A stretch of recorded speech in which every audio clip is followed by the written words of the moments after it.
You're funding Adam's company again? My voice cracked as I stared across the dining table at my father. Dad, his last two ventures burned through tens of thousands of your money. I'm pitching you an actual plan, something viable, and you won't even consider it? My father, Omar Hassan, didn't even blink. He folded his napkin neatly, leaning back in his chair as if I hadn't just poured weeks of effort into the proposal sitting in front of him. Layla, I admire your enthusiasm, but business is a man's responsibility. Adam needs this to establish himself. You have a stable job. You should focus on that. The words stung more than I wanted to admit. My brother Adam was staring at his phone, barely paying attention. He didn't even move at my father's dismissive tone. Why would he? He'd heard it before, always directed at me. My name is Layla Hassan, and I'm 30 years old. For as long as I can remember, I've wanted to start my own business. I've always been the ambitious one, the planner, the one who researched ideas late into the night and woke up with new ones buzzing in my head. It wasn't just a dream, it was my calling. Growing up, I'd watched my father build his own business from scratch, a logistics company that became the backbone of our family's stability. I admired his work ethic and his tenacity, but most of all, I admired the way he made something out of nothing. I wanted to follow in his footsteps, but it was clear early on that he didn't see me as a successor. For him, Adam was the heir apparent. Despite my older brother's lack of drive, my father saw him as the natural choice. Adam had tried and failed at several ventures by now, an e-commerce site, a failed app, and a short-lived marketing agency. Each time my father had written the checks and made excuses for his failures. Adam just needs to find his footing, he'd say. It's all part of the process. But when it came to me, there were no excuses, no second chances. My entrepreneurial aspirations were brushed aside as impractical or unimportant. You're better off staying in your job, he'd tell me. It's secure, and you're good at it. He wasn't wrong. I was good at my job. I'd worked my way up to a mid-level role in finance, managing complex budgets and analyzing market trends. But it wasn't enough. I wanted something of my own, something I could build and nurture. And now, staring at my father's calm, unyielding face, I realized he'd never see that in me. Dad, this is a mistake, I said, trying to keep my voice steady. You're giving Adam another shot at something he's not ready for. Meanwhile, I've spent months developing this plan. It's low risk and scalable. You could have returns within the first year. My father shook his head. Layla, it's not about risk. It's about opportunity. Adam needs this. And I don't? I snapped, the frustration boiling over. Why does he deserve a chance, but I don't? Is it because I'm not good enough or because I'm not... Enough, my father interrupted, his tone sharp. This discussion is over. I stood there for a moment, my chest tight and my hands trembling. Then I pushed back my chair and left the table without another word. That night, I sat in my tiny apartment, staring at the proposal I'd spent weeks perfecting. It wasn't just a plan, it was a piece of me. I'd envisioned a boutique consultancy that offered financial planning and strategy for small businesses, combining my passion for numbers with my desire to help others succeed. I'd identified a niche market, created detailed projections, and even mapped out a marketing strategy. And my father had dismissed it without a second glance. I wanted to cry, but instead I opened my laptop. If my father wouldn't back me, I'd figure out another way. I didn't have his resources, but I had my skills, my determination, and my savings. It wasn't much, barely enough to cover the basics, but it was a start. I wasn't going to let his doubts stop me. The next morning, I called Yasmin, my best friend and the only person who'd supported my entrepreneurial dreams from the beginning. I'm going to do it, I told her, my voice shaky but resolute. I'm starting the business. Yes, she exclaimed, her enthusiasm like a balm for my battered confidence. I'm so proud of you, Layla. You're going to crush this. I don't know about crushing it, I said with a weak laugh. But I'm going to try. I can't let him win. I can't let him be right about me. He's not right about you, Yasmin said firmly. He's stuck in the past. This isn't about proving him wrong. It's about proving yourself right. Her words stayed with me all day. I didn't need my father's approval to succeed. I just needed to believe in myself. Starting the business was harder than I expected, and I already knew it wouldn't be easy. I drained most of my savings on registration fees, a basic website, and the cheapest laptop that could run the accounting software I needed. My dining table became my office, and every spare minute outside my day job went into building the foundation of my company. My first hurdle was finding clients. I scoured online forums, cold emailed small businesses, and even went door to door in local shopping districts, handing out flyers I'd designed myself. Most of the time, people were polite but non-committal. "We'll think about it," they'd say, or maybe next quarter. I tried not to let the rejections get to me, but it was hard not to feel like I was in over my head. At night, I'd lie in bed replaying my father's words. Focus on your stable job. Some nights, I almost believed he was right. "Layla, you need to stop beating yourself up," Yasmin said one evening as we sat in my apartment, brainstorming ways to get my name out there. "This is how it goes at the start. You're planting seeds. They'll grow. You just need to give it time." Yasmin had become my biggest cheerleader and unofficial business partner. She worked as a graphic designer, and when I told her about my idea, she immediately offered to help with branding. She designed a logo, spruced up my website, and created sleek, professional-looking brochures that made my little operation feel more legitimate. "I don't know what I'd do without you," I said, watching her tweak a design on her tablet. "You'd figure it out," she replied with a smile. "But lucky for you, you don't have to." With her help, I revamped my marketing approach. Instead of casting a wide net, I focused on businesses in my community, boutiques, cafes, and other small operations that were struggling to stay afloat. I offered free consultations to get my foot in the door, and though it meant more work with no immediate payoff, it started to pay dividends. One client led to another, and soon I had a small but steady stream of business.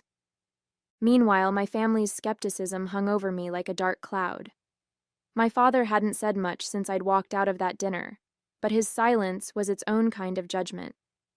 My mother called occasionally to check in, though it was clear she was fishing for updates. "How's your little project going?" she'd ask, her tone kind but patronizing. "It's not a project, Mama," I'd say, forcing a smile. "It's a business. And it's going well." "Good, good," she'd reply quickly, as if eager to move on. "You know, your father is very busy with Adam's company right now. Maybe you should ask Adam for advice." The mention of Adam made my stomach turn. His startup, buoyed by my father's funding, was floundering. I knew because I still had connections in the industry, and word had gotten around that Adam was struggling to keep his investors happy. Yet my father continued to throw money at him, insisting he just needed more time. One afternoon, I ran into Adam at a coffee shop near my apartment. He was sitting at a table, typing furiously on his laptop, his face a mask of frustration. "Hey," I said, approaching cautiously. "How's it going?" He looked up, startled. "Layla, what are you doing here?"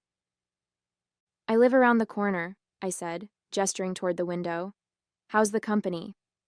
He hesitated, his eyes darting back to his screen. "It's fine. Just a lot of moving parts, you know?" "Right," I said, not pressing further.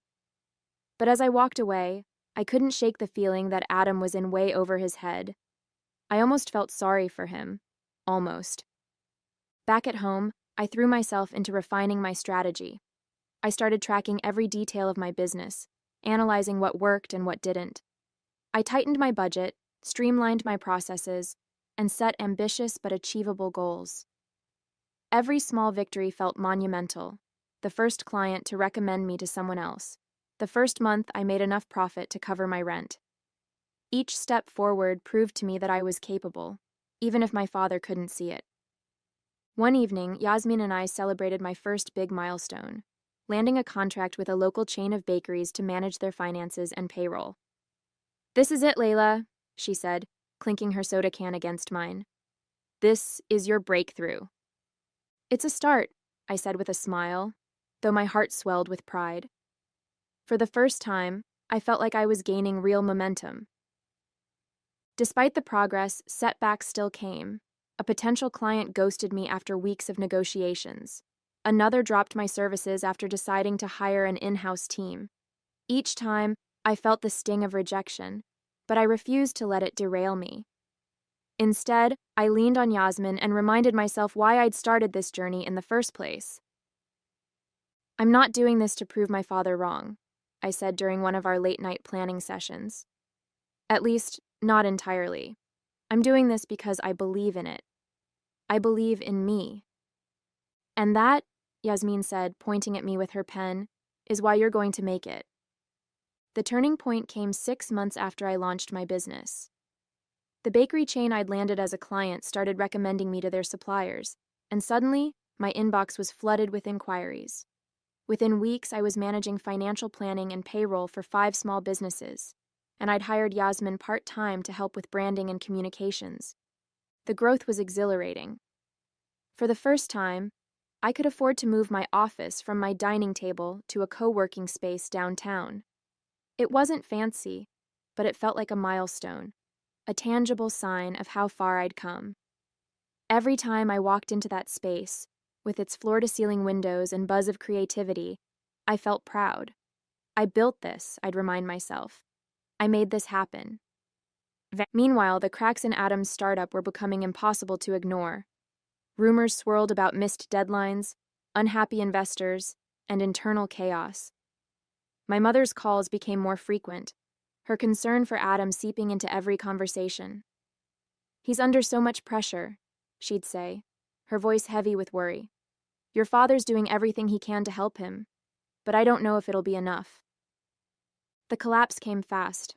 One morning, while I was meeting with a new client, my phone buzzed with a series of messages from a friend in the industry. "Have you heard? Adam's company is shutting down. Investors pulled out. Total mess. Your dad must be furious." By the time I got home that evening, the news had reached my parents. My mother called me, her voice a mixture of panic and resignation. "Layla, can you come over for dinner tonight? Your father wants to talk to you." I hesitated. Part of me wanted to decline, to avoid the inevitable drama, but a bigger part of me wanted to face them, to show my father that while Adam's venture had failed, I was thriving. When I arrived, the tension in the house was palpable. My father sat at the head of the table, his face lined with stress. My mother hovered nearby, setting plates on the table even though no one looked interested in eating. Adam was slouched in a chair, staring at his phone. "Layla," my father said as I took my seat, "we need to talk." I braced myself, expecting a lecture about family loyalty or an appeal to help Adam pick up the pieces. Instead, he surprised me. "I've been hearing about your business," he said, his tone measured. "You've built something impressive." For a moment, I couldn't speak. I'd waited so long to hear those words from him that I didn't know how to respond. "Thank you," I said finally, keeping my voice steady. "It hasn't been easy, but it's worth it." He nodded, his eyes flicking to Adam, who was still scrolling through his phone. Adam's company didn't work out. I thought I was helping him by giving him what he needed, but I see now that I wasn't helping either of you. I stared at him, hardly believing what I was hearing. "What do you mean?" "I underestimated you," he admitted, his gaze meeting mine. "I thought Adam needed my support more than you did. I was wrong. You've proven that." Adam finally looked up, his face a mixture of frustration and embarrassment. "Dad, this isn't about her," he said, his voice defensive. "My company didn't fail because of me. The investors—" "Enough, Adam," my father said sharply. "You're not a failure, but you weren't ready. Layla was." The room fell silent. I could see the weight of my father's words settling on Adam, and though part of me wanted to feel vindicated, I also felt a pang of empathy. I knew what it was like to feel dismissed, to struggle to prove yourself. The difference was I'd turned that struggle into fuel.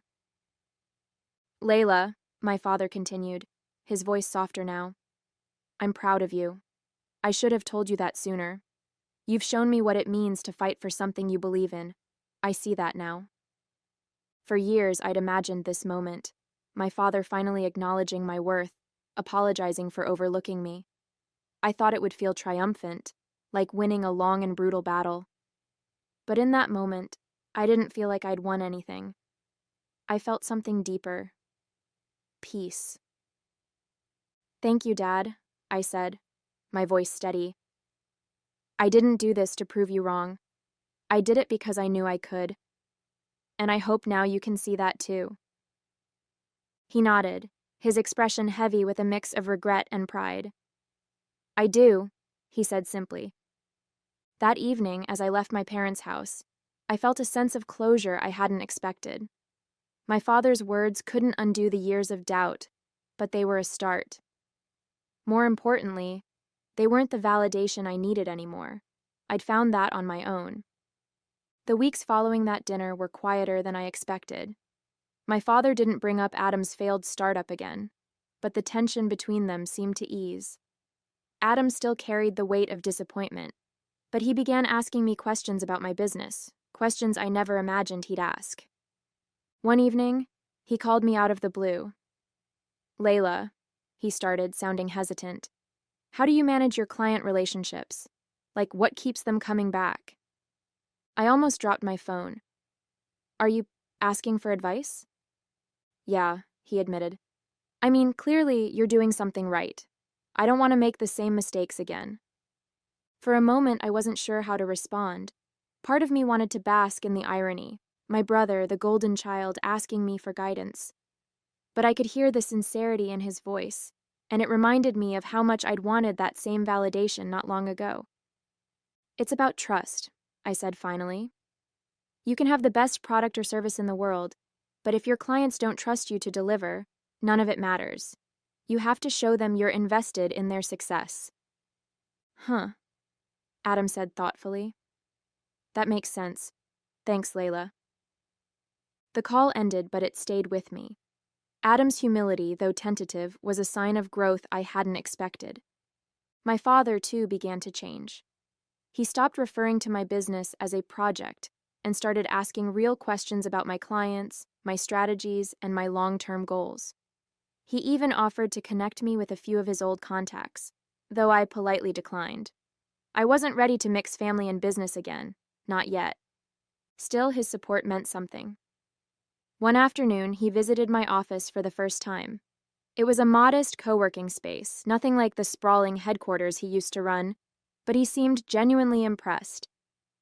You've built something remarkable here, he said, looking around. I'm proud of you, Layla. I smiled, the words warming a part of me I hadn't realized was still tender. Thank you, Dad. That means a lot. But the biggest change was within me. For years, I'd tied my worth to my father's approval, waiting for him to see me as capable. Now I realized I didn't need his validation or anyone else's. My confidence came from knowing what I'd accomplished, from the risks I'd taken and the lessons I'd learned along the way. Running a business wasn't just about profit margins or client retention. It was about resilience, creativity, and believing in yourself even when no one else does. And I'd proven to myself that I could do it. One evening, as I sat in my office wrapping up for the day, I looked out at the city lights and thought about how far I'd come. My family dynamics were shifting, slowly but surely. My father and brother were learning to see me not as the underestimated daughter or sibling, but as someone who could stand on her own. And more importantly, I was learning to see myself that way too. The journey wasn't over. I still had goals to achieve, clients to win, and challenges to overcome. But for the first time, I felt truly independent, truly capable. This was my life, and I was living it on my own terms. 6 months later, my business had grown beyond anything I could have imagined. What started as a one-woman operation at my dining table had become a small but thriving consultancy. I'd hired 2 part-time employees to help manage the workload, and Yasmin had officially joined as my creative director. Together, we were helping small businesses turn their finances around, one spreadsheet and strategy at a time. One of my proudest moments came when a regional business magazine featured me in an article about emerging entrepreneurs. They called my company a shining example of grassroots success, and when the article was published, I sent a copy to my parents. My mother called immediately, her voice brimming with pride. "Layla, this is incredible. Your father's already framed it for his office." The thought of my father proudly displaying an article about my business was almost surreal. For years, I'd wanted nothing more than for him to see me this way, as someone capable and deserving of his respect. And now I'd earned that respect not because he handed it to me, but because I proved it to myself. At family dinners, things felt different. My father asked thoughtful questions about my work, genuinely interested in my answers. Adam, too, seemed to have turned a corner. He'd started working for a marketing firm, finally finding his footing in a structured environment where his creativity could shine. There was no longer an air of competition between us, only mutual respect. "Layla," Adam said one evening as we cleared the table, "you're doing something amazing. I'm proud of you." "Thanks, Adam," I replied, the sincerity of his words settling warmly in my chest. "That means a lot." He grinned. "But don't think I won't steal some of your ideas for my next project." "Only if you pay me consulting fees," I shot back, laughing. The biggest change, though, was within me. Running my business had taught me more than just the mechanics of entrepreneurship. It had shown me the power of perseverance and self-belief. I no longer doubted my place at the table or felt the need to justify my ambitions. I was living proof that success wasn't about who got the first chance. It was about who made the most of it. One afternoon, I stood in my office looking out at the bustling street below. My father's voice echoed in my mind, not the dismissive tone from that dinner months ago, but the proud words he'd spoken more recently. "You've built something remarkable." For so long I'd waited for his approval, but now I realized it wasn't what defined me. I defined me. As I locked up the office and headed home, I felt a deep sense of peace. My business was thriving, my family relationships were healing, and I was finally living a life that felt authentically mine. The road hadn't been easy, but every struggle had shaped me into the leader I was becoming. This wasn't just the end of one chapter, it was the start of something even bigger. My future was in my hands, and I couldn't wait to see where it would take me.